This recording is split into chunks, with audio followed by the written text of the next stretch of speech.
नमस्कार प्यारे दोस्त, मैं राहुल पालीवाल आप सभी का स्वागत करता हूं आपके अपने परिवार रोजगार और अंकित में। उम्मीद है आप सभी स्वस्थ मस्त और बहुत अच्छे होंगे। तो चलिए दोस्त, बिना किसी देरी के साथ आज के क्लास को हम शुरू करने का काम करते हैं। प्यारे दोस्त, हमने इन स्थायी कणों के बारे में पढ़ लिया था। आज मेसोन, न्यूट्रॉन, पॉजिट्रॉन, इन सभी के बारे में पढ़ते हैं। और इसके अलावा भी कुछ कण होते हैं, तो हम इन पार्टिकल्स को अदर पार्टिकल के नाम से पढ़ लेते हैं। तो यहां तक हमने कल की जो क्लास हुई थी, मैंने आपको लास्ट पढ़ाया था। उसके बाद आज आगे बढ़ने वाले हैं बिना किसी देरी के साथ। तो आइए शुरुआत करते हैं। अदर पार्टिकल, जितने भी अन्य कण हैं उन सभी कणों के बारे में हम यहां पर मोस्ट प्रोबेबल देखने का काम करेंगे।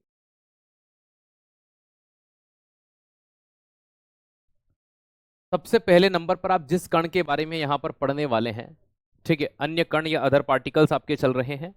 इन अदर पार्टिकल में नंबर 1 पर जो मैं आपको पढ़ाऊंगा वो सबसे मेन चीज होने वाली है आपकी। नमस्ते।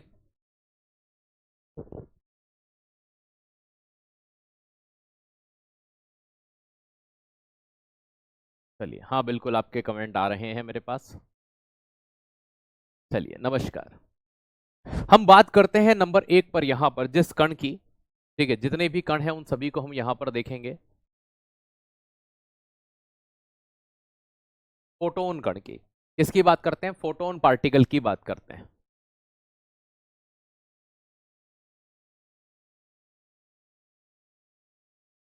केमिस्ट्री के अंदर अगर इन कणों की बात की जाए तो ये आप दो जगह पर पढ़ते हैं। फिजिक्स के अंदर भी इन कणों का जिक्र करते हैं और यहां भी करते हैं।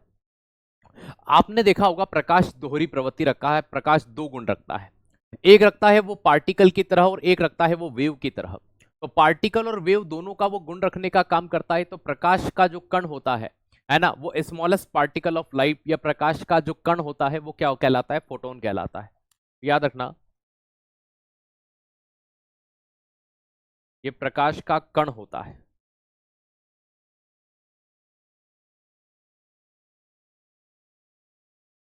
या मैं ये कह सकता हूं स्मॉलेस्ट पार्टिकल ऑफ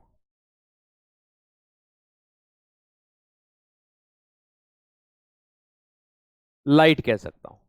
या हिंदी में एक लाइन और लिख सकते हैं हम, प्रकाश का सबसे छोटा कण।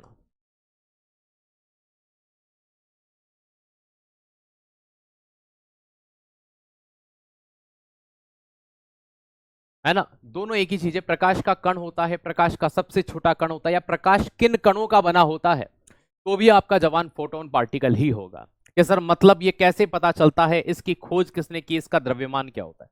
इन कणों से दो तीन चीजें आपकी बेसिक चीज निकल करके सामने आती है कि भाई इन कणों की खोज का श्रेय किसे दिया जाता है, इन कणों की खोज किसने की होगी और ये किस तरह से होते हैं। तो आइए देखते हैं इन कणों की खोज का श्रेय हम किसे देते हैं। सबसे पहली चीज जो हम यहां पर देखते हैं, ऑब्जर्व करते हैं, एक, नंबर 2, कि भाई इसका द्रव्यमान अर्थात मास कितना होता है। फोटोन पार्टिकल का जो मास होता है, द्रव्यमान होता है, वो कितना होता है? तो द्रव्यमान जो होता है, मास जो होता है, वो जीरो होता है, शून्य होता है। क्या होता है? जीरो होता है, शून्य। कोई द्रव्यमान नहीं होता फोटोन पार्टिकल का। बोर्ड का कलर अब चेंज नहीं होगा, ठीक है, व्हाइट ही चलेगा। चलिए, AWTP वालों, हाँ लेना है बेटा AWTP वालों को। आपका एक्स्ट्रा जो पार्ट है वो हर सैटरडे सैटरडे आपका अलग करवाते जाऊंगा। पिछले सैटरडे AWTP वालों के लिए मैंने कैटलिस्ट की क्लास अलग से ली थी, उस क्लास में भी मैंने समझाया। या तो आपकी पर्टिकुलर बेच की भी क्लास आप प्रॉपरली नहीं लेते अगर आप रोज पूछ रहे हैं तो, ठीक है। दूसरी बात अगर हम करते हैं मास के अलावा, कि भैया इसकी खोज किसने की थी, इसको डिस्कवर किसने किया, तो खोज या डिस्कवर्ड का श्रेय किसे दिया जाता है? तो खोज करने का जो श्रेय है वो किसको प्राप्त है? इसकी खोज आपने नाम सुना होगा आइंस्टीन का, ठीक है, अल्बर्ट आइंस्टीन, ठीक है। उन्हीं आइंस्टीन के द्वारा इसके बारे में बताया गया था। E = mc² का आपने नाम सुना होगा। वो भी कहीं ना कहीं प्रकाश से रिलेवेंट होता है। इस पार्टिकल की सबसे अच्छी विशेषता होती है ना, कि जो फोटोन का जो वेग होता है, जो वेलोसिटी होती है, अब प्रकाश का कण है तो ऑब्वियसली बात क्या होगी, अब प्रकाश का कण है तो इसका वेग या जो वेलोसिटी को अगर हम निर्धारित करेंगे तो वो भी प्रकाश के वेग के बराबर होगा, है ना। तो वेलोसिटी इसकी क्या निकल करके आती है, तो वेलोसिटी या जो इसका वेग निकल करके आता है वो क्या आता है ना। तो याद रखना 3 गुणित 10 की घात 8 मीटर पर सेकेंड इसका वेग होता है। और ये वेग किसके बराबर होता है, तो याद रखना स्पीड ऑफ लाइट।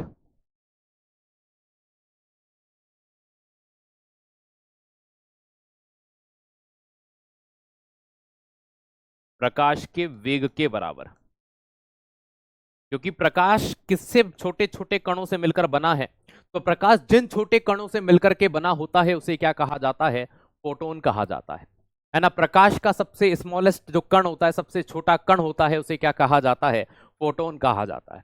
फोटोन की डिस्कवरी किसने की थी, तो अल्बर्ट आइंस्टीन के द्वारा इसकी खोज की गई थी, है ना। द्रव्यमान जो होता है, इसका मास जो होता है वो 0 होता है।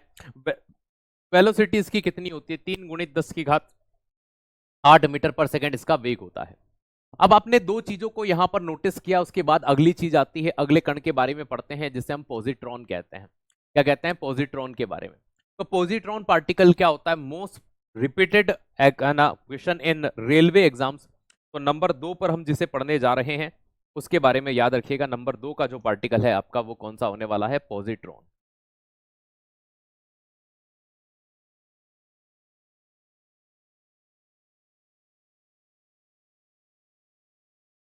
पॉजिट्रॉन के बारे में। तो चलिए पॉजिट्रॉन के बारे में पढ़ना शुरू करते हैं बिना किसी देरी के साथ।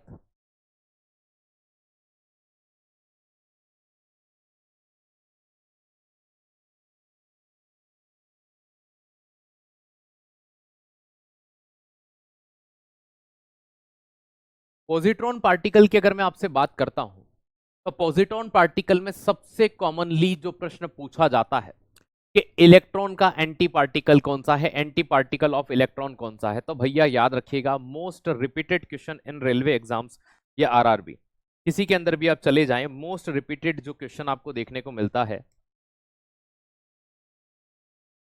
वो यही होता है कि इलेक्ट्रॉन का एंटी पार्टिकल कौन सा है, इलेक्ट्रॉन का प्रतिकण होता है। तो एंटी पार्टिकल ऑफ इलेक्ट्रॉन,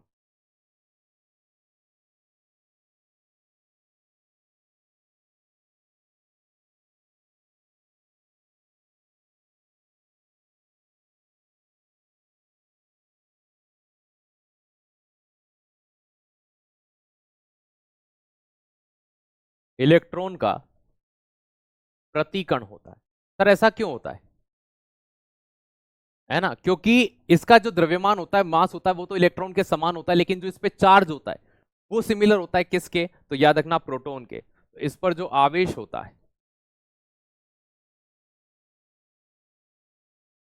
या जो चार्ज होता है वो कितना होता है, तो चार्ज होता है +1.6 इंटू 10⁻⁻19 कुलाम।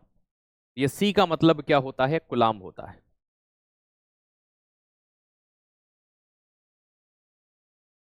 ठीक है, सी का मतलब क्या होता है, कुलाम होता है। तो दोस्त याद रखिएगा कि जो आवेश होता है वो पॉजिटिव होता है, लेकिन जो द्रव्यमान होता है, जो मास होता है इसका, वो कितना होगा,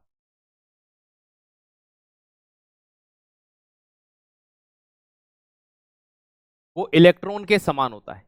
इलेक्ट्रॉन का द्रव्यमान कितना था, 9.1 इंटू 10⁻⁻31 kg था। तो 9.1 इंटू 10⁻⁻31 kg था, है ना। तो याद रखना इलेक्ट्रॉन के समान होता है ये।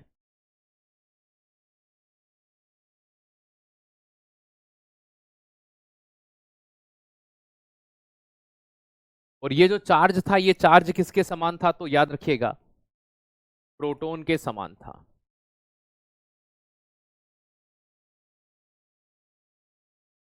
तो देखो, इलेक्ट्रॉन के समान द्रव्यमान था लेकिन चार्ज पॉजिटिव आया, इसलिए से इलेक्ट्रॉन का एंटी पार्टिकल कहा जाता है। तो एंटी पार्टिकल ऑफ इलेक्ट्रॉन के रूप में हम किसे जानते हैं, तो दोस्त याद रखिएगा पॉजिट्रॉन को जानते हैं। अब पॉजिट्रॉन की खोज का श्रेय किसे दिया जाता है, इसको किसने खोजा था,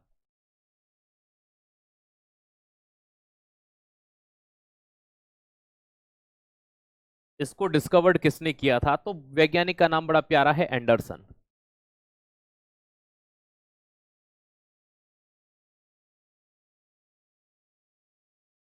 तो खोज किसने की, एंडरसन ने खोजा था इसको। हाँ बेटा, ड्राइवर वगैरह वाले, कोई भी वाले, है ना, सभी को लेना है आपको ये क्लास, कॉमन है आपका ये। तो खोज किसने की थी? एंडरसन ने। तो भाई एंटी पार्टिकल ऑफ इलेक्ट्रॉन होता है, आवेश जो होता है वो 1.6 इंटू 10⁻⁻19 कूलाम होता है, द्रव्यमान 9.1 इंटू 10⁻31 केजी होता है। खोज जो है इसकी किसने की थी? एंडरसन के द्वारा इसकी खोज की गई थी। अब हम थोड़ा सा यहाँ से आगे बढ़ते हैं। भाई हमने पॉजिट्रॉन को भी बहुत अच्छे से पढ़ा। जब हम पॉजिट्रॉन को देखा, हमने इन चीजों को देखा, तो एक अगला पार्टिकल आता है न्यूट्रिनो। न्यूट्रिनो जो पार्टिकल आता है नंबर 3 पर, जिसे हम पढ़ने वाले हैं, ठीक है, उस पार्टिकल की अगर मैं आपसे बात कर रहा हूं न्यूट्रिनो की, तो ये पार्टिकल क्यों इतना फेमस है?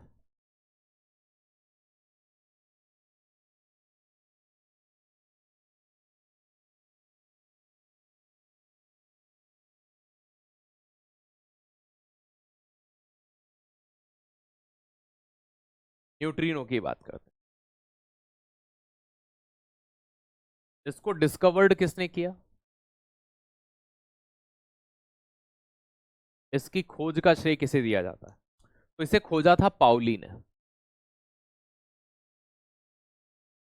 ठीक है, अब बात करते हैं इसके मास की, द्रव्यमान की और आवेश की, कि इसका द्रव्यमान कितना होता है, या इसका आवेश या चार्ज कितना होता है।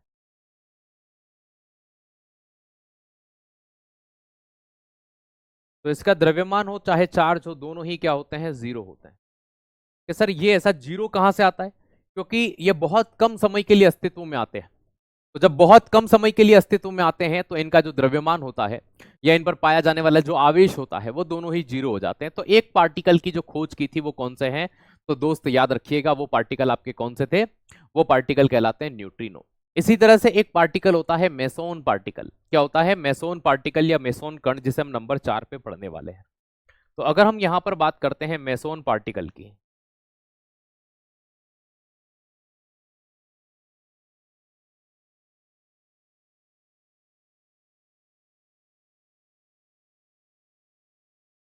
तो ये पार्टिकल क्या होते हैं और किस तरह से ये पाए जाते हैं?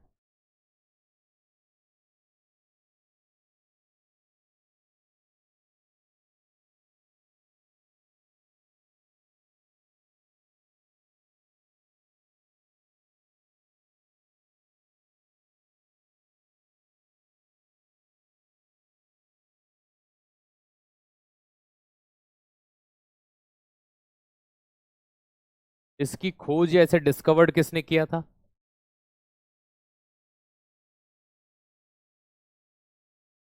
तो मेसोन पार्टिकल की खोज का श्रेय हम किसे देते हैं? तो दोस्त याद रखिएगा, युकावा को दिया जाता है। मेसोन पार्टिकल को किसने खोजा था? युकावा। अब बहुत सारे बच्चों ने ये पहले नहीं पढ़ा होगा, उनको लग रहा होगा ये क्या चल रहे हैं। जैसे कि आप इलेक्ट्रॉन, प्रोटॉन, न्यूट्रॉन के बारे में जानते हैं ना, वैसे ही ये बहुत सारे छोटे कण उनके अलावा भी खोजे गए। अगर मैं इसकी बात करता हूं मेसोन पार्टिकल की, जो युकावा ने खोजा, तो ये सबसे कम है ना, याद रखना, सबसे कम लाइफ अगर किसकी होती है तो वो मेसोन पार्टिकल की होती है। तो याद रखना, स्मॉलेस्ट लाइफ होती है इनकी।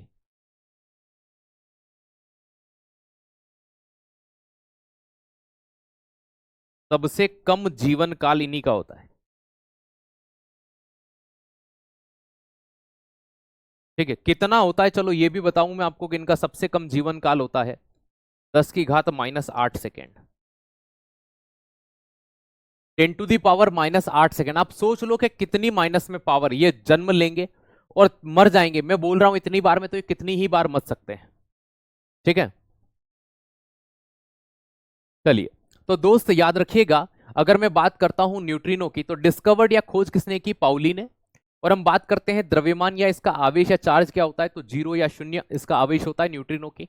मेसोन पार्टिकल में जो प्रश्न बनता है वो ये बनता है कि सबसे कम जीवन काल किसका होता है, स्मॉलेस्ट लाइफ किसकी होती है। तो ये प्रश्न बनता है, तो राइट आंसर आपका क्या हो जाएगा? मेसोन पार्टिकल हो जाएगा। मतलब सबसे कम जीवन काल के आधार पर अगर हम बात करें तो वो किसका होता है? मेसोन पार्टिकल का होता है। अब वो पार्टिकल जो किसी भी एग्जाम की जान रहा, किसी भी एग्जाम में सबसे ज्यादा पूछा गया, उसकी अगर मैं आपसे बात करता हूं, तो नंबर 4 के बाद हम नंबर 5 की ओर बढ़ेंगे। तो नंबर 5 पर हम उसे पढ़ते हैं। नंबर 5 पर जब हम उसे पढ़ने का प्रयास करते हैं, तो नंबर 5, जिन्हें हम अक्सर गॉड पार्टिकल कहते हैं। क्या कहते हैं? गॉड पार्टिकल, है ना, भगवान कण, ईश्वरीय कण, जिसे हम एक नाम से और जानते हैं हिग्स बोसोन पार्टिकल। क्या कहते हैं? Higgs boson particle. ये अपने आप में ही हिग्स बोसोन कण, ईश्वरीय कण, एक नाम तो ये हो गया इनका, ठीक है, इंग्लिश में हिग्स बोसोन पार्टिकल। तो एक नाम ये हो गया कि भाई हिग्स बोसोन पार्टिकल भी इन्हें कहा जाता है। अब ये कण इतने फेमस क्यों हैं? इन्हें ईश्वरीय कण, देखो ईश्वर से तुलना कर दी इनकी। वो कहते हैं ना कि भगवान ने ही हम सबको बनाया होगा, तो इनकी ईश्वर से तुलना क्यों कर दी गई? एक कुछ बच्चे, ये AWTPO का लेवल है या नहीं है? देवी जी, मैं आपको हाथ जोड़ जोड़ के 50 बार बता चुका हूं, AWTPO की क्लास ले लो जो मैं एक पर्सनल करवाई है पिछले शनिवार को, ताकि उसमें भी सिलेबस डिस्कस किया है। रोज एक चीज पूछ लेने से क्या अंतर आ जाएगा? ये आपको करना है, और आपका जो सिलेबस वाला पार्ट जो अलग से है वो मैं हर शनिवार को अलग से करवाऊंगा। मतलब जो आपका सिलेबस वाला चैप्टर है वो भी आपको करना है, और ये भी आपको पढ़ना है साथ ही साथ, क्योंकि यहां से भी वो चीजें पूछी जाएंगी, है ना, जो वहां पर्टिकुलर हम पढ़ेंगे, है ना, और वहां का आपका पर्टिकुलर जो सिलेबस है वो भी आपको पढ़ना है, क्योंकि हमने पेपर एनालिसिस किए हुए हैं, हमने आपका लेवल देखा हुआ है कि किस तरह से प्रश्न आते हैं। तो ये पढ़ना है, रोज पूछ करके क्यों समय बर्बाद करते हैं आपका और हमारा दोनों का। चलिए, अब यहां पर अगर मैं इनसे कहता हूं तो इन्हें ईश्वरीय कण या गॉड क्यों कहा जाता है, भगवान पार्टिकल क्यों कहते हैं? ऐसा माना जाता है कि सभी कणों का निर्माण इसी से हुआ है ना, तो सभी कण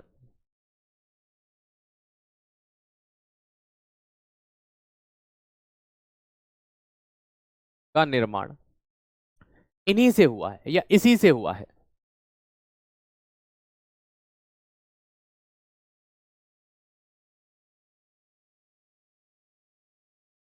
all particle formed by God particle.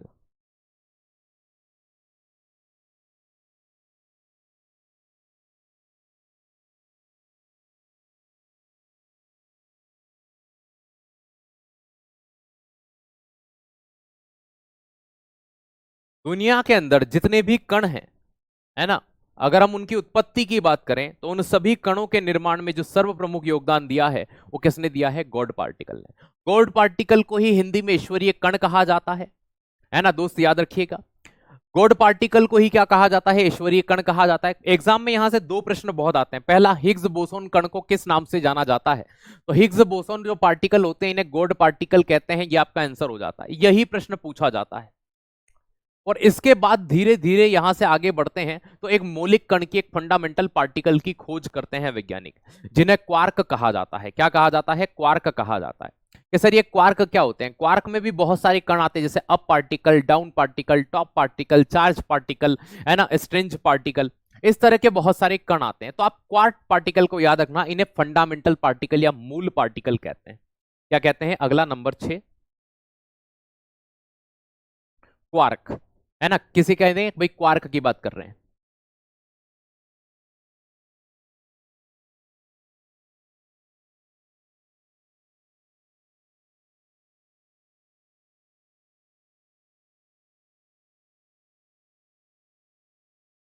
मास क्या होता है? द्रव्यमान, द्रव्यमान किलोग्राम में जिसे व्यक्त करते हैं, है ना। फिजिक्स में आपने पढ़ा होगा ना कि भैया इस वस्तु का इतना द्रव्यमान है, 7 मूल इकाइयां होती हैं। द्रव्यमान का मतलब किलोग्राम, जिस चीज को आप किलोग्राम में मापते हैं वो द्रव्यमान होता है, ठीक है।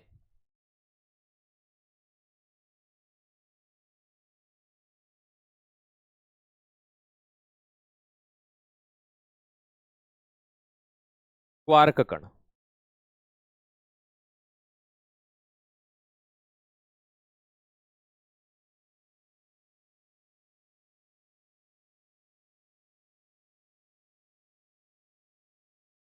फंडामेंटल पार्टिकल,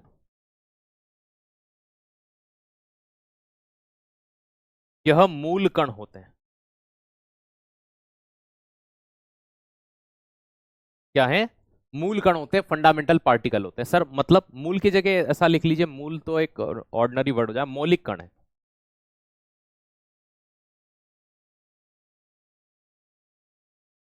यह एक मौलिक कण है। इनका मेन काम होता है कि ये इलेक्ट्रॉन, प्रोटॉन एवं न्यूट्रॉन के निर्माण करते हैं।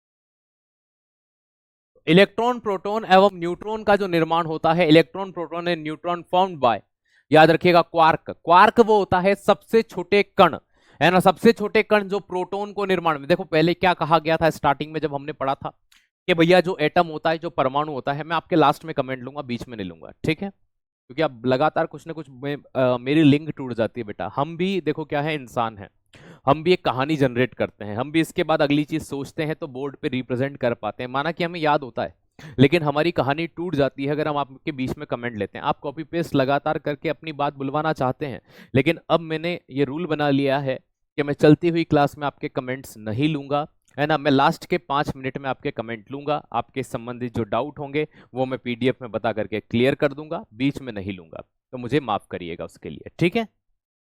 तो उसके लिए मुझे माफ करना, इससे क्लास भी डिस्टर्ब नहीं होगी, जो पढ़ने वाले बच्चे हैं वो क्लास लेकर चले जाएंगे, और आपके डाउट है तो आप अंत में मुझसे डाउट डिस्कस कर सकते हैं, जो भी आपकी बातें हैं लास्ट के 5 मिनट हम इसके लिए रख लेंगे, ठीक है। आइएगा, तो भैया हमने एक कण देखे क्वार्क पार्टिकल। तो क्वार्क पार्टिकल क्या होते हैं, जो मेनली देखे हमने पहले ये पढ़ा था कि जो परमाणु होता है, परमाणु जो एटम होता है वो उदासीन होता है ना भाई, उस पर किसी का चार्ज नहीं होता, फिर परमाणु को न तो बनाया जा सकता है ना नष्ट किया जा सकता है, सबसे छोटा कण एटम होता है। फिर बाद में पता चला कि उसी परमाणु या उसी एटम के अंदर क्या होते हैं, इलेक्ट्रॉन, प्रोटॉन और न्यूट्रॉन होते हैं। अब उन इलेक्ट्रॉन, प्रोटॉन, न्यूट्रॉन को जब हमने देखा तो हमारे माइंड में एक चीज निकल करके आई कि यार वास्तविकता में इन इलेक्ट्रॉन, प्रोटॉन, न्यूट्रॉन की अगर हम बात करते हैं तो यहां पर तो कुछ और कण भी निकल के सामने आते हैं कि सर कैसे कण होते हैं। जैसे कि हमने ये देखा कि भैया इलेक्ट्रॉन, प्रोटॉन, न्यूट्रॉन सामने आए, इनको बनाने के लिए भी कुछ कण थे, जैसे कि क्वार्क पार्टिकल हुए। तो इस तरह से कण सामने आने लगे, और इस तरह से हमने लगभग अभी जो 6 कण वो पढ़े हैं जो मोस्ट रिपीटेड है एग्जाम के अंदर, ठीक है। तो ये चीज आप ध्यान रखिएगा, इस तरह से आपके ये 6 पार्टिकल जो एग्जाम में प्रश्न बनाते हैं, मैं एक बार वापस से इनका रिवीजन करवा देता हूं, समझिएगा। जैसे सबसे पहले फोटोन पार्टिकल, आपसे यहां पर प्रश्न कैसे पूछा जा सकता है, सुनिएगा क्लास के अंदर, ठीक है ना, ये चीज ध्यान रखिएगा।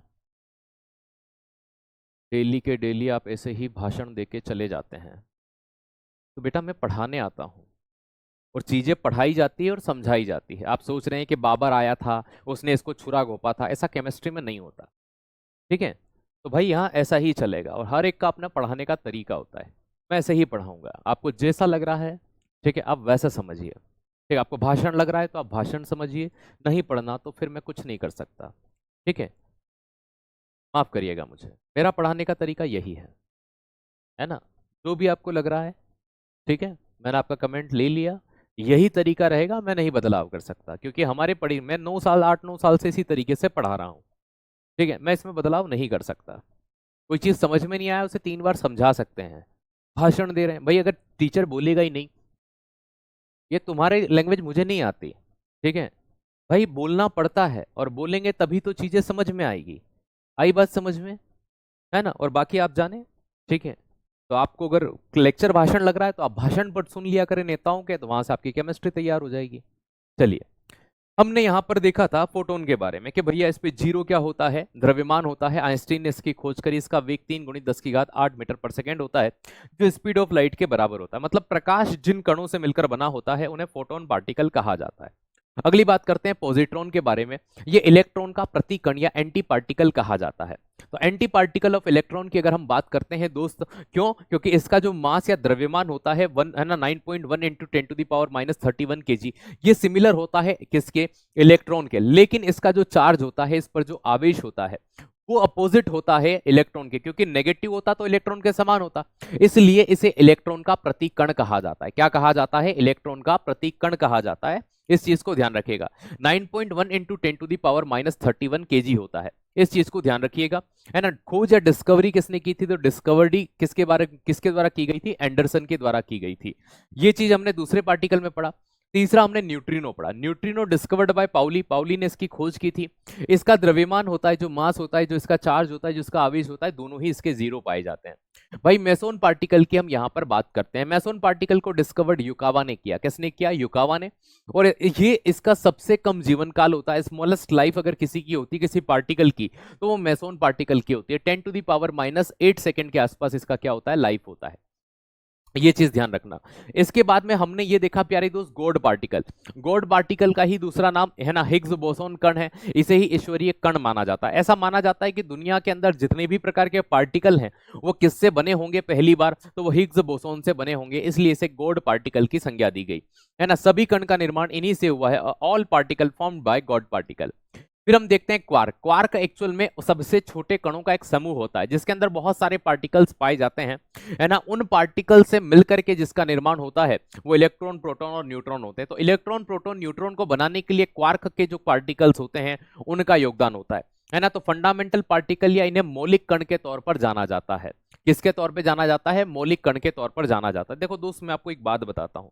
आप किसी नए गांव में या किसी नए शहर में जब जाते हैं तो क्या जाते ही उस शहर की गलियां आपको याद हो जाती है?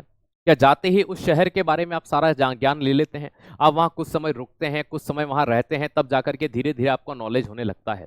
आप ये सोचते हैं कि हम क्लास जैसे ही लिए हमको 100 का 100% याद हो जाए। न आप भगवान है, न मैं भगवान हूं, न आप विवेकानंद है, न मैं विवेकानंद हूं। प्यारे दोस्त, इस बात को याद रखिएगा। टीचर ने पढ़ाया, आपने उस चीज को समझना है। आप ये सोचे कि मुझे क्लास में ही बिना नोट्स बनाए याद हो जाए, बिना रिवीजन किए मुझे याद हो जाए, कभी नहीं हो सकता। खासकर वो सब्जेक्ट जो आप पहली बार डीप पढ़ रहे होते हैं, जब आप उन चीजों के बारे में नहीं जानते हैं तो आपको थोड़ा बहुत सीखना पड़ता है, रिवीजन करना पड़ता है, चीजों को अभ्यास में लाना पड़ता है। कोई दुनिया की ताकत नहीं है जो एक बार में यहां फिट कर दे। दोस्त याद रखिएगा, है ना। अब यहां पर हम बात करते हैं अगले टॉपिक, नया टॉपिक आपका शुरू होगा जिसे हम एटॉमिक मॉडल कहते हैं, परमाणु मॉडल कहते हैं। एटॉमिक मॉडल के बाद में मैं आपको कुछ चीजें पढ़ाऊंगा कि भैया, है ना, समस्थानिक क्या होते हैं, समभारिक क्या होते हैं, इन चीजों के बारे में। एटॉमिक मॉडल की हम बात करते हैं, परमाणु मॉडल, ये नया टॉपिक शुरू हो गया है आपका यहां से। तो एटॉमिक मॉडल के लिए बहुत सारे वैज्ञानिक सामने आए। उनमें से 4 वैज्ञानिक बहुत मेन थे हमारे। वो कौन कौन से थे? तो भैया एक थे हमारे जे थॉमसन। कौन थे? J Thomson. एक एक करके सभी के मॉडल को हम देखेंगे। जे थॉमसन साहब थे। एक रदरफोर्ड का परमाणु मॉडल, एक रदरफोर्ड का परमाणु मॉडल बड़ा फेमस हुआ। और इसके बाद में फेमस हुआ किसका? डोल्टन का परमाणु सिद्धांत तो मैंने आपको पढ़ा दिया। तो डोल्टन का तो हम पढ़ चुके हैं, ठीक है। डोल्टन का परमाणु सिद्धांत हम ऑलरेडी पढ़ चुके हैं, एटॉमिक थ्योरी के तौर पर, एटॉमिक प्रिंसिपल, तो ये हम पढ़ चुके हैं, ठीक है। जे थॉमसन का हो गया, रदरफोर्ड का हो गया। एक और वैज्ञानिक बचते हैं, तो रदरफोर्ड, नील्स बोर। कौन बचते हैं? Niels Bohr.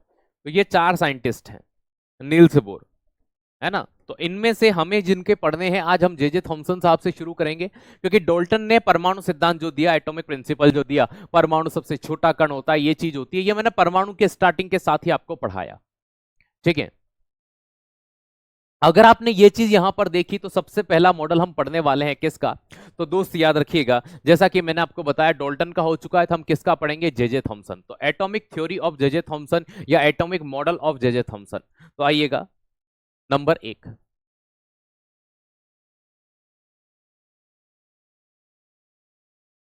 एटॉमिक मॉडल ही लिख लो।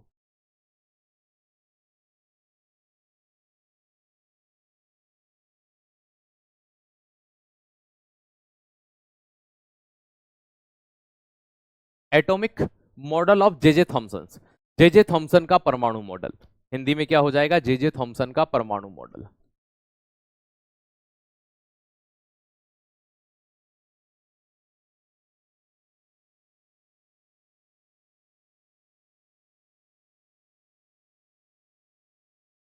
जे थॉमसन ने एक परमाणु मॉडल का वर्णन किया या एक एटॉमिक मॉडल को प्रस्तुत किया। क्या था ये एटॉमिक मॉडल? ठीक है, क्या था ये एटॉमिक मॉडल, किस तरह से इन्होंने देखा? देखो मैं बेस्ट एग्जांपल देता हूं। आपको यहाँ तरबूज दिखाई दे रहा होगा। अभी गर्मियों के दिनों में आप तरबूज का सेवन बहुत अच्छे से करते हैं। ये जो तरबूज होता है, इन तरबूज को यहां पर देखिए, इसमें एक लाल हिस्सा है और इसमें बीज दिखाई दे रहे हैं, तो वो काला हिस्सा हो जाएगा। अगर आपको बीज प्रॉपरली नहीं दिख रहे हैं तो मैं थोड़े से और इन बीजों को हाईलाइट कर देता हूं। अब ये आपको बीज थोड़े से अच्छे से दिख जाएंगे। तो जे थॉमसन ने क्या किया, इन्होंने एक प्लम पुडिंग मॉडल दिया था। प्लम पुडिंग एक्चुअल में केक होता है, तो इसी का दूसरा नाम ये केक होता है, जो क्रिसमस के आसपास यूज किया जाता है। इस केक के अंदर बहुत सारे चॉकलेट्स लगे होते हैं, जैसे ये ब्लैक ब्लैक चॉकलेट्स या ड्राई फ्रूट या नट्स लगे होते हैं। तो ये एक प्लम पुडिंग क्या हो गया, केक हो गया। अब इस केक को देखोगे तो इस केक का हिस्सा और इस पे जो चॉकलेट्स लग रहे हैं वो वाला हिस्सा एज इट इज, जैसे तरबूज का लाल वाला भाग और इस पे लग रहे हैं ये काले बीज। तो इन्होंने क्या कहा कि जो एटम होता है, परमाणु होता है, ये उदासीन होता है। कि कैसे होता है, जब इन्होंने एक थ्योरी दी कि भाई परमाणु जो होता है ये उदासीन होता है, एटम क्या होता है, न्यूट्रल होता है। तो वैज्ञानिकों ने पूछा कि कैसे होता है, तो इन्होंने एक जवाब दिया कि एटम इसलिए न्यूट्रल होता है क्योंकि भैया एटम जो होता है उसके अंदर ये जो रेड वाला पार्ट है ना, तरबूज वाला, ये पॉजिटिव पार्ट होता है और ये बीज वाला नेगेटिव पार्ट होता है। पॉजिटिव और नेगेटिव आपस में मिलते हैं तो ये न्यूट्रल हो जाता है। पहली चीज, एज इट इज जैसे केक वाला जो हिस्सा है ये पॉजिटिव हो जाएगा और जो चॉकलेट इसमें लग रहे हैं वो नेगेटिव हो जाएगा। तो पॉजिटिव और नेगेटिव जब आपस में मिल जाते हैं ऐसी कंडीशन में ये नेगेटिव हो जाता है। तो भैया फिर से माइंड में आया कि एक्चुअल में अगर हम इसको कहें कि इसके अन्य नाम बहुत सारे हैं, जैसे कि प्लम पुडिंग मॉडल, जैसे रेजिन पुडिंग मॉडल, जैसे कि तरबूज का मॉडल, इसके बहुत सारे नाम हैं। तो इसके अन्य नाम क्या क्या हैं, पहले वो लिख लेते हैं।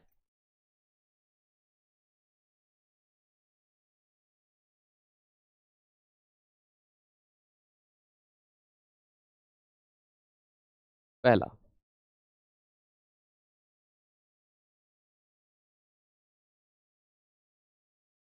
Plum pudding model,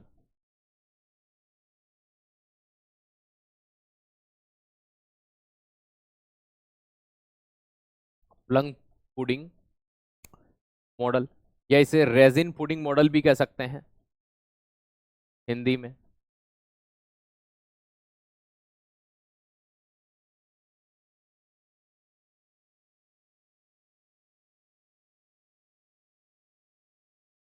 watermelon model,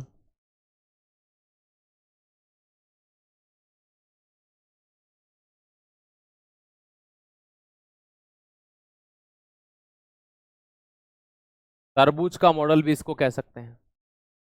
लेकिन यह मॉडल फेमस नहीं हुआ। लेकिन इससे एक चीज तो सिद्ध हो गई थी कि परमाणु उदासीन होता है, न्यूट्रल होता है। ये पहली बार किसने बताया, जे थॉमसन। ठीक है। ये दूसरी चीज, इसके अंदर कोई न्यूक्लियस होता है नाभिक के अंदर, ये भी नहीं बता पाए। देखो इस गोले के अंदर कहीं भी नाभिक दिख रहा है क्या, क्या नहीं दिख रहा। तो दो चीज देखिएगा, है ना। पहली चीज कि परमाणु क्या होता है, उदासीन होता है, एटम न्यूट्रल इन स्टेट होता है। तो पहली चीज इनके मॉडल की जो सबसे बेसिक थी वो क्या निकल के आई, एटम न्यूट्रल इन स्टेट, परमाणु उदासीन होता है।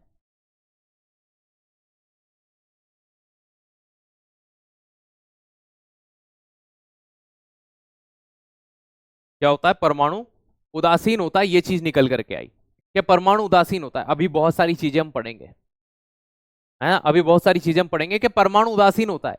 लेकिन ये जो चीज नहीं बता पाए ना, वो क्या नहीं बता पाए कि क्यों उदासीन नहीं होता।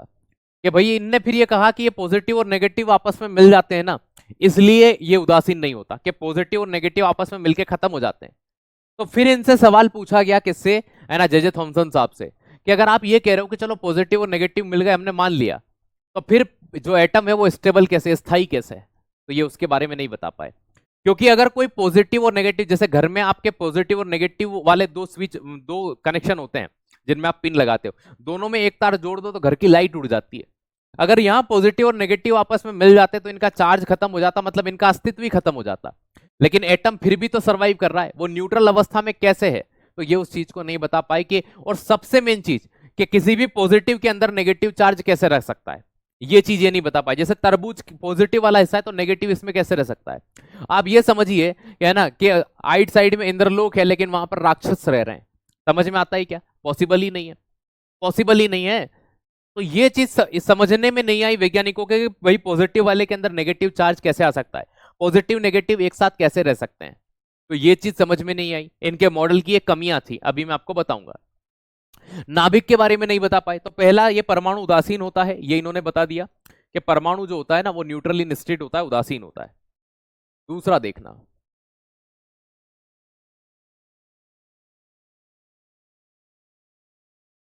नाभिक के बारे में नहीं बताया।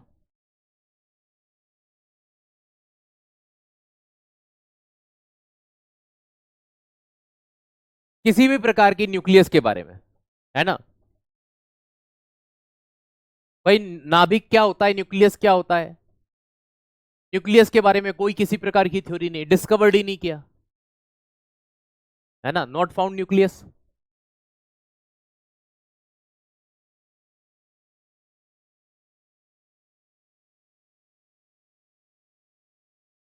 न्यूक्लियस इन एटम, ये खोज ही नहीं पाई कि परमाणु के अंदर एक नाभिक भी होता है, ऐसी कोई जानकारी नहीं दी। रदरफोर्ड साहब देंगे उसके बारे में।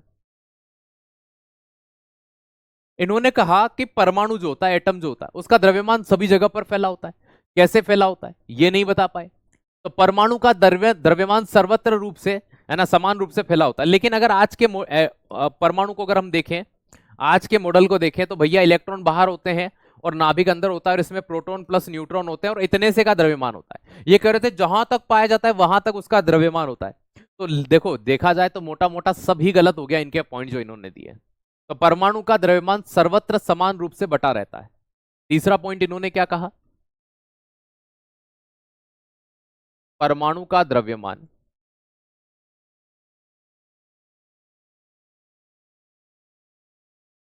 सर्वत्र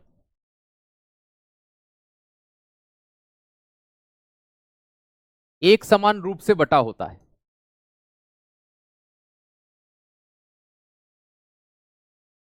क्या होता है, हमेशा पूरे में एक समान रूप से पाया जाता है। तो mass of atom dividing similar to all parts. तो भाई हम कह सकते हैं कि जो परमाणु का द्रव्यमान था वो पूरे में एक समान, लेकिन आज नहीं पाया जाता ये। बेटा इसमें समझने लायक कुछ नहीं। इन्होंने 4 लाइन बोली, जैसे आपके पिताजी बोलते हैं ना, बेटा तेरी ये मासी है, मम्मी की बहन है। क्यों है, क्योंकि मम्मी की बहन। नहीं, मम्मी की बहन ही क्यों है, तो उसका जवाब नहीं है पिताजी के पास, वो फिर नाना जी के पास जाओ। आई बात समझ में। तो भैया इनने 4 लाइनें बोली है, वो क्या होती है मैं वो एक्सप्लेन कर रहा हूं। ये लाइन ही समझ में नहीं आ रही सर, तो लाइन ही समझ में नहीं आ रही तो फिर वहां जाना पड़ेगा किसके पास, ये लाइन क्यों है, किस कारण है, तो समझा सकता हूं जे थॉमसन के पास, और वो कबर में है बेटा। ठीक है, तो ये सवाल इसको करने के लिए अपने को मरना पड़ेगा। आई बात समझ में। क्यों होता है ये मैं बता सकता हूं, नहीं यही क्यों हुआ, यही लाइन क्यों आई, तो भैया ये उस आदमी ने दी है, मैं उस सेंटेंस को समझा सकता हूं कि ये क्यों हुआ। नहीं यही क्यों हुआ, तो इसका जवाब तो मेरे पास नहीं है, क्योंकि ये उस आदमी ने देके मर गया हो तो। ठीक है, और हम पछता रहे हैं आज। ठीक है, हम पछता रहे हैं आज। मास ऑफ एटम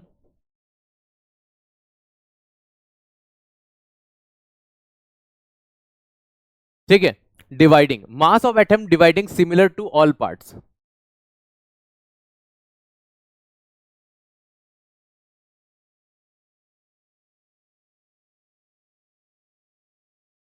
चलिए, है ना, ये चीज ध्यान रखिएगा, सभी भागों में बटा होता है। अब सबसे मेन चीज जो इनके एटॉमिक मॉडल से एग्जाम में पूछी जाती है, ये क्या नहीं बता पाए, ये नहीं बता पाए कि परमाणु स्थायी क्यों होता है। तो परमाणु के स्थायित्व के बारे में नहीं बता पाए, है ना, it not clear to stability of atom. तो परमाणु के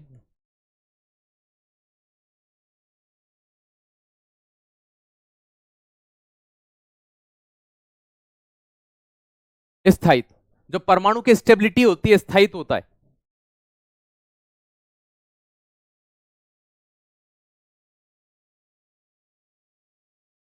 स्थायित्व के बारे में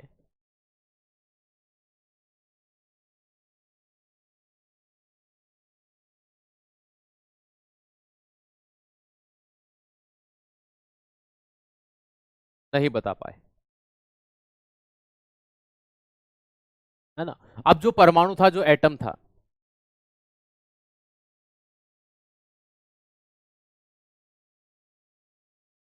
चलिए,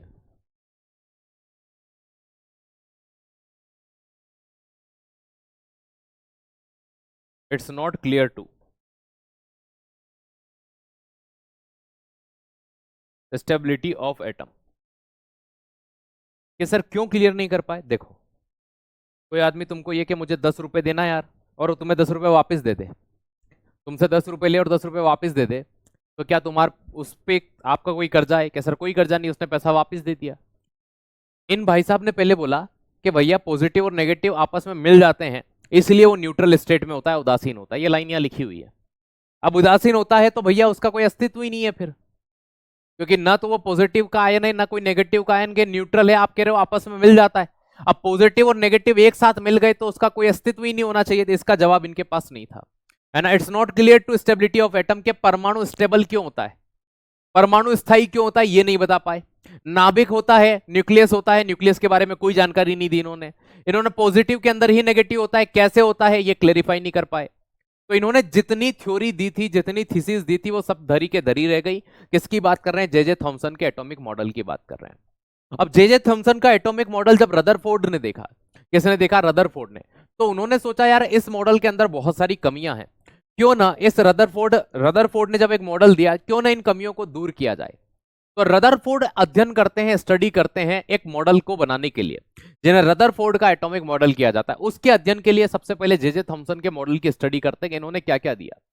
अब इन्होंने जो गलतियां करी थी वो गलतियां कभी भी रदरफोर्ड नहीं करते, लेकिन रदरफोर्ड फिर भी एक गलती कर जाते हैं कि रदरफोर्ड कभी ये नहीं बता पाते कि इलेक्ट्रॉन कहां होते हैं। भाई वो पॉजिटिव नेगेटिव, उन्हें पता चल गया कि वैज्ञानिकों ने अच्छी लू उतारी थी जे थॉमसन की, कि भाई तुम ये कह रहे हो तो क्यों कह रहे हो। देखो वैज्ञानिक जगत में मान्यता प्राप्त करना इतना सरल नहीं होता। अगर आप 4 लाइन बोले हो तो उन 4 लाइन के ऊपर वैज्ञानिक पूछेंगे ऐसा है तो क्यों है, मतलब वो साइंटिफिकली प्रूव करिए आप, ताकि बच्चा एक लाइन में अगर इन्हें पढ़ रहा है कल को तो उसके माइंड में ये चीज नहीं हो कि भाई ये क्यों है। तो ये आज लाइनें इनके द्वारा जो दी गई वो अधिकतर गलत साबित हुई, लेकिन फिर भी अगर पहली बार प्रयास था इनका, फिर एक ऐसा मॉडल दिया जाता है किसके साथ, रदरफोर्ड के साथ। देखो रदरफोर्ड जो एटॉमिक मॉडल देते हैं उसके बारे में देखिएगा। रदरफोर्ड ने क्या करा, एक गोल्ड फॉइल, ये सोने की एक परत आपको दिख रही होगी यहां पर, एक गोल्ड फॉइल को लिया, उसको एक बंद परिपथ के अंदर लिया और यहां पर अल्फा कणों की बौछार कराई। अल्फा पार्टिकल होते हैं, अल्फा किरणें होती हैं, अल्फा बीटा गामा नाम सुना होगा। तो अल्फा कणों की बौछार कराते हैं, तो ये देखते हैं कुछ टकरा करके इधर जा रहे हैं, कुछ इधर निकल रहे हैं, कुछ इधर निकल रहे हैं, कुछ इधर। तो इस तरह से कण निकलते हैं। तो इनके आधार पर जब ये अल्फा पार्टिकल की बौछार कराते हैं, इस बेसिस पर ये एक नियम का प्रतिपादन करते हैं जिसे रदरफोर्ड का नाभिकीय सिद्धांत कहा जाता है, या रदरफोर्ड्स एटॉमिक थ्योरी कहा जाता है, या रदरफोर्ड एटॉमिक थ्योरी, या रदरफोर्ड का न्यूक्लियर थ्योरी, या रदरफोर्ड का न्यूक्लियर मॉडल कहा जाता है। तो रदरफोर्ड का नाभिकीय सिद्धांत,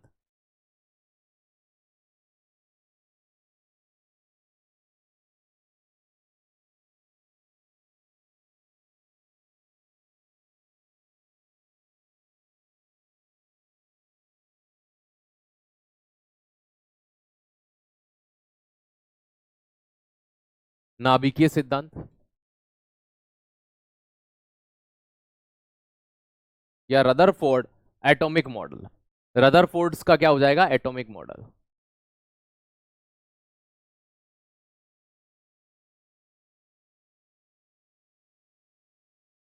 एटॉमिक मॉडल या न्यूक्लियर मॉडल।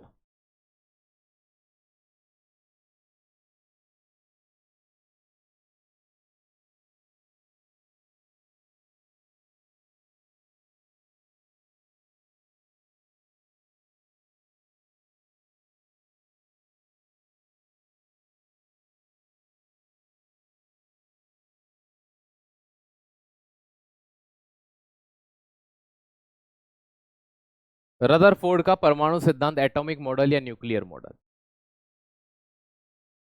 रदरफोर्ड के एटॉमिक मॉडल के लिए सबसे पहली चीज, इस एटॉमिक मॉडल को जब इन्होंने लिया तो इसके लिए जे थॉमसन के परमाणु मॉडल का उपयोग किया। इस मॉडल को देने के चक्कर में ये एक बहुत अच्छी चीज कर देते हैं कि ये नाभिक की खोज करते हैं। ये क्या करते हैं, नाभिक की, न्यूक्लियस की खोज करते हैं। तो इस मॉडल की सबसे अच्छी विशेषताओं में पहला बिंदु आता है कि ये नाभिक की खोज करते हैं।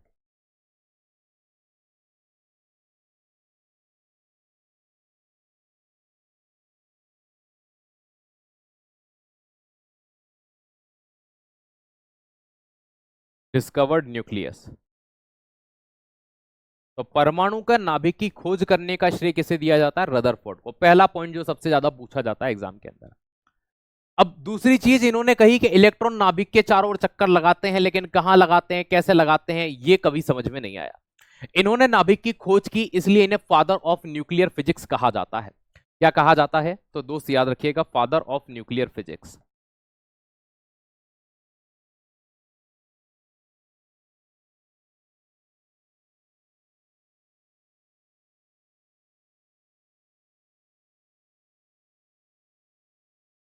नाभिकीय भौतिक का जनक इन्हें कहा जाता है। किसे कहा जाता है? तो रदरफोर्ड को कहा जाता है।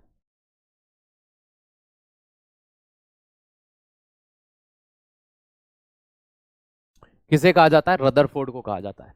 तो नाभिकीय भौतिक के जनक के रूप में हम रदरफोर्ड को जानते हैं। रदरफोर्ड ने ही एटॉमिक मॉडल दिया था ये, और इसी के बाद ये चीजें सामने आने लगी। फिर से हम सोचेंगे समझेंगे, अभी देखेंगे कि क्या चीज होती है। देखो समझना, रदरफोर्ड साहब ने क्या किया कि एक मॉडल को प्रस्तुतिकरण दिया। अब उस प्रस्तुतिकरण की अगर हम बात करें तो किस तरह से दिया समझना।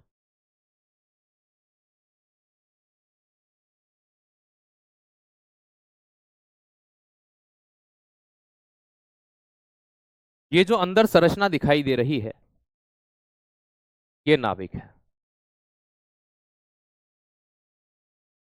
ये न्यूक्लियस। इसी के अंदर प्रोटॉन,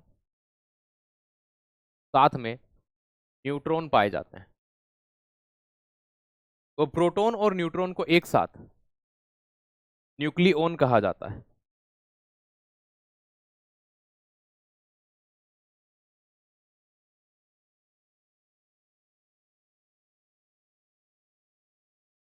और इलेक्ट्रॉन जो होते हैं इसके चारों ओर चक्कर लगाते हैं यहां पे।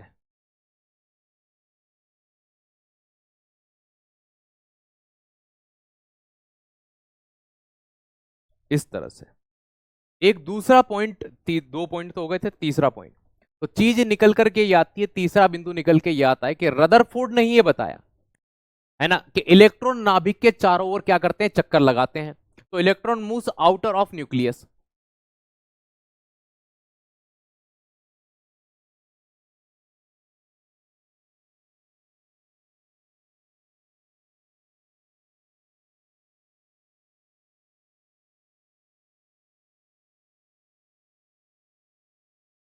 इलेक्ट्रॉन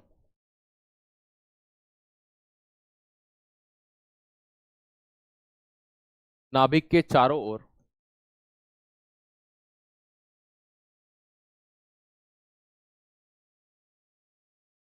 चक्कर लगाते हैं।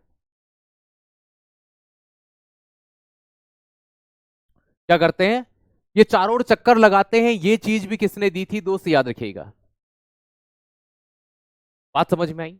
रदरफोर्ड ने ही ये चीज बताई थी। ये सारे काम रदरफोर्ड के ही चल रहे हैं अभी तक, किसी और के नहीं, रदरफोर्ड के। रदरफोर्ड ने बताया कि जो एटम की त्रिज्या होती है, परमाणु की त्रिज्या, वो नाभिक की त्रिज्या की 10⁵ होती है, जो हम पहले ही पढ़ चुके हैं। यह रदरफोर्ड ने बताया। ठीक है। नंबर 4,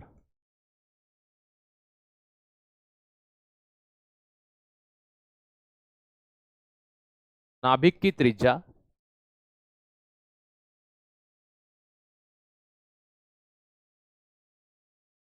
से परमाणु की त्रिज्या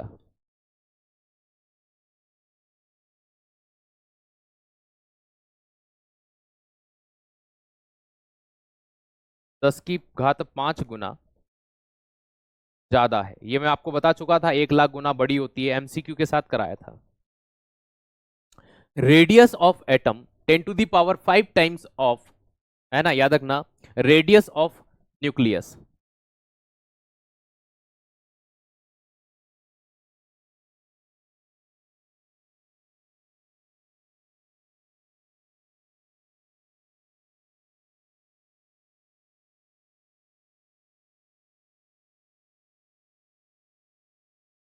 तो नाभिक के आकार से परमाणु का आकार लगभग 1 लाख गुना बड़ा होता है। त्रिज्या उतनी बड़ी है तो वो उतना बड़ा हो ही जाएगा। ये चीज भी बताने का काम किसने किया था? रदरफोर्ड ने किया था। ऑलरेडी ये चीज मैं आपको पुरानी कक्षा के अंदर पढ़ा चुका हूं। अगर आप रिवीजन नहीं करते हैं तो ये आपकी थोड़ी सी एक दिक्कत हो सकती है। इसी के साथ रदरफोर्ड ने ही बहुत सारी चीजें समझाने का काम किया था। इन्होंने कौन सी, इस मॉडल के लिए इन्होंने किन किन चीजों का उपयोग किया, तो इन्होंने किसका उपयोग किया था दोस्त? याद रखिएगा, इस पूरे मॉडल के लिए रदरफोर्ड ने क्या किया? तो दोस्त याद रखना, रदरफोर्ड ने इस पूरे मॉडल के लिए किन चीजों का उपयोग किया?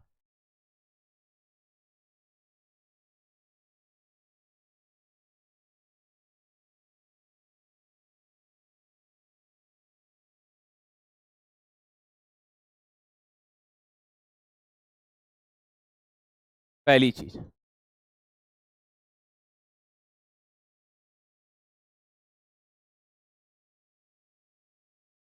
अल्फा रे, अल्फा कण। या अल्फा।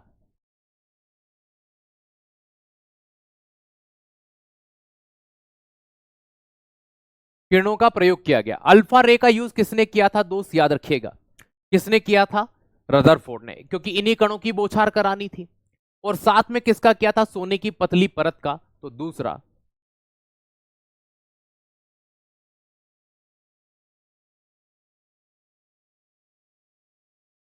सोने की पतली परत का।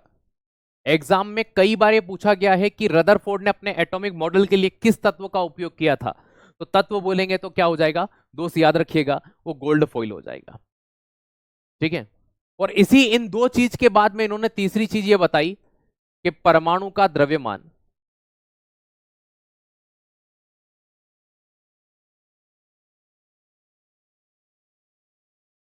उसके नाभिक में होता है।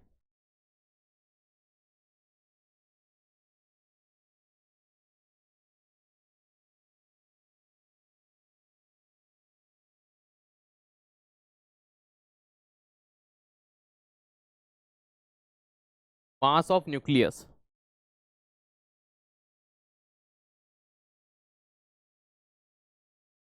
मास of atom found in nucleus. तो परमाणु का जो समस्त द्रव्यमान होता है वो कहां होता है? नाभिक के अंदर होता है। ये चीज भी किसने बताई थी? रदरफोर्ड ने। और ये भी एग्जाम में पूछी जाती है कि परमाणु का समस्त द्रव्यमान कहां होता है? नाभिक में। ये किसने कहा था? रदरफोर्ड। ठीक है, तो ये चीज ध्यान रखना। बस इतने ही पॉइंट याद रख लोगे तो काम हो जाएगा आपका। ठीक है, इन्हीं बेसिस के ऊपर पे सारी चीजें निकल करके सामने आती है। इंग्लिश में भी लिख दो। कौन सी लाइन इंग्लिश में नहीं लिखी बेटा बताओ? Use by Rutherford, uses by Rutherford, बस इसको छोड़ के सब लिखा है। अल्फा रे को ही अल्फा कण या अल्फा किरणें कहते हैं, इसका यूज किया। गोल्ड फॉइल को ही सोने की परत कहते हैं। परमाणु का द्रव्यमान उसके नाभिक में होता है। हर वर्ड तो लिखा है बेटा, जो नहीं समझ में आए वो पूछ लो। चलिए, अब आपकी जो क्वेरी आप पूछ सकते हैं। क्लास यहाँ कंप्लीट होती है। आगे का जो नील्स बोर का मॉडल है, बाकी की चीजें कल की जाएंगे। Thank you so much. AWTPU के लिए ले सकते हैं? हाँ लेना ही है बेटा, ले सकते हैं क्या? मैं कल यहाँ लिखवा दूंगा, अच्छा है ना, ऊपर AWTPO के लिए लेना है। ठीक है।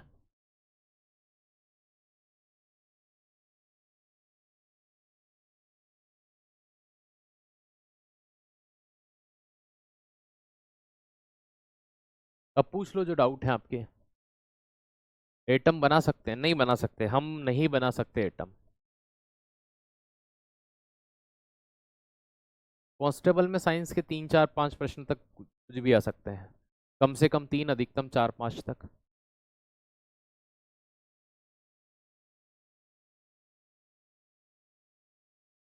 SSC GD हो जाएगा। हाँ, SSC GD की केमिस्ट्री तो आराम से हो जाएगी। Thank you.